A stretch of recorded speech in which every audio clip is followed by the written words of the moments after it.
सुहाग रात में अंजलि पति को नींद की गोलियां देने बैठी है। थोड़ी देर बाद उसने देखा कि कोई थाली लेकर आया है, उसमें दूध और मिठाई वहीं रखे हैं। अंजलि बिना देर किए बिस्तर से उठी और कमरे का दरवाजा बंद कर दिया और उसके पास जो नींद की गोलियां थी उसे दूध में मिला दिया।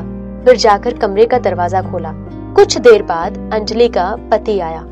वो आदमी बहुत ही विनम्र था, उसे देखने में ही समझ आता था। अंजलि झुककर बोली, अच्छा सुनिए, मैं आपको एक पति के रूप में बहुत पसंद करती हूँ, लेकिन मुझे अपने पति के पूर्ण अधिकारों के साथ तालमेल बिठाने के लिए थोड़ा समय दें। अंजलि के पति ने कहा, ठीक है, जब तक आप चाहें, मानसिक रूप से तैयार होने के लिए जब तक आप चाहें आप समय ले लीजिए। अंजलि ने इस बार उठकर अपने पति को दूध का गिलास थमा दिया और कहा, यह दूध लीजिए और पी लीजिए, और हाँ, आपको पूरा पीना है।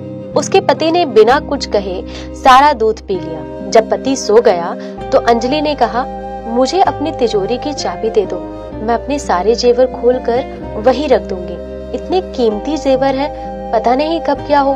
उसका पति हंसा और उसे सारी चाबियां दे दी और वह सो गया।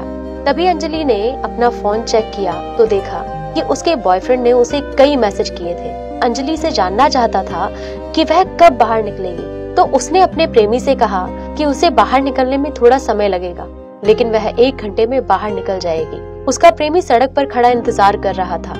अंजलि ने झट से अपने गहने उतारे और अलमारी खोली और अपने पति के सारे पैसे एक बैग में भर दिए।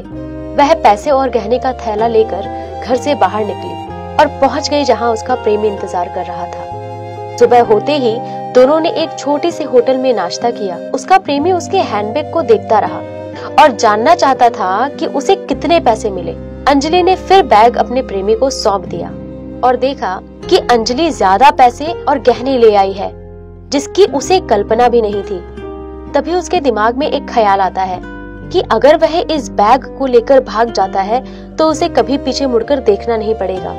आज के बाद उसकी किस्मत खुल जाएगी और अंजलि के परिवार में उसे कोई जानता भी नहीं है, तो रुपए लेकर अगर वो भाग जाए तो पकड़े जाने की कोई संभावना नहीं है। वे आगे कार की तरफ बढ़ने लगे। अंजलि के बॉयफ्रेंड ने बोला, अंजलि सुनो, इस बैग का वजन बहुत है और बहुत सारे पैसे भी हैं, तुम ये मुझे दे दो, तुम्हारे पास ये सुरक्षित नहीं है। अंजलि फिर मुस्कुराई और बैग अपने प्रेमी को सौंप दिया। दोपहर तक वे दिल्ली पहुंच गए। दिनेश अंजलि के साथ हर कदम पर सोचता है कि अंजलि को कैसे धोखा देकर इस रुपए और गहने को लेकर भाग जाए, लेकिन अब सड़क पर तो नहीं भागता। और तो और इतने दिनों तक अंजलि के साथ उसका रिश्ता रहा, वह अंजलि को पाने की इच्छा नहीं छोड़ सकता। पहले तो उन्होंने पति पत्नी के रूप में एक घर किराए पर लिया। दिनेश ने कुछ समय अंजलि के साथ पति पत्नी के रूप में बिताया। उसने अंजलि की हर ख्वाहिश पूरी की, तो उसे जो चाहिए था वो मिलने के बाद दिनेश अंजलि से कहता है, इन रुपए और गहनों को इस तरह छोड़ना एक समस्या है, कब हादसा हो जाए क्या पता। इसके अलावा हमने शादी भी नहीं की है, अगर कोई हमें पुलिस के हवाले कर देता है तो हम सब हार जाएंगे। मैं क्या कहता हूँ, मैं गहने बेचता हूँ और बाकी के सारे रुपए मिलकर उसे अपने बैंक के खाते में डाल देता हूँ, तब हम उतना ही खर्च करेंगे जितना हमें चाहिए होगा। क्या मैं पैसे और गहने लेकर बाहर जाऊँ अंजलि? अंजलि को दिनेश पर थोड़ा शक हुआ, लेकिन उसने इस बारे में नहीं सोचा और कहा, देखो दिनेश, चलो आज चलते हैं और पहले गहने बेचते हैं, बाद में उन रुपयों को अपने और आपके संयुक्त खाते में रख देंगे। इतना सुनते ही दिनेश का चेहरा पीला पड़ गया। उसने महसूस किया कि इस तरह उसकी दाल नहीं गलने वाली, तो उसने धूर्तता से कहा, अच्छा चलो। उन दोनों ने सुनार की दुकान पर जाकर सारे गहने बेच दिए और करीब 15 लाख रुपए ले लिए। दिनेश रुपए लेकर बस के सामने आया और अंजलि से कहा, अंजलि तुम घर जाओ, मैं देखूंगा कि मुझे कुछ खाने को मिलता है या नहीं। इतना कहकर दिनेश वहाँ से चला गया। इस बार दिनेश का लालच और बढ़ गया। वह नहीं जानता था कि क्या करना है। तभी उसके दिमाग में नींद की गोली का ख्याल आया।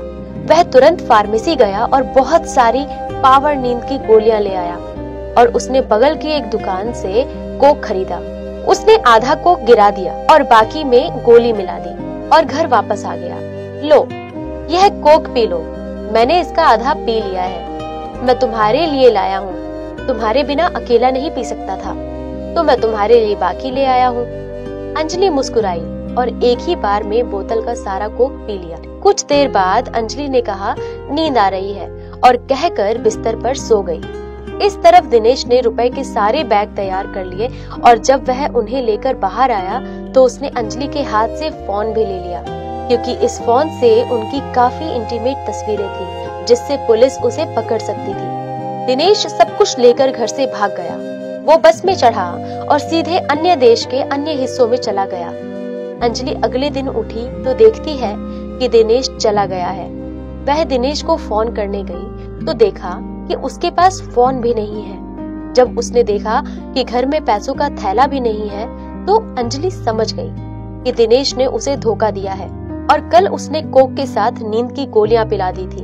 अंजलि चीख चीख कर रोने लगी, लेकिन अब रोने का कोई फायदा नहीं। अब वह न घर लौट पाएगी और न ही अपने पति के घर लौट पाएगी, और अब उसने उस आदमी को खो दिया जो उस पर इतना विश्वास करती थी। अंजलि रो रही है और सोच रही है कि वो इसकी हकदार थी। जैसे आप दूसरों को धोखा देते हैं वैसे ही 2 दिन बाद आप भी धोखा खाते हैं।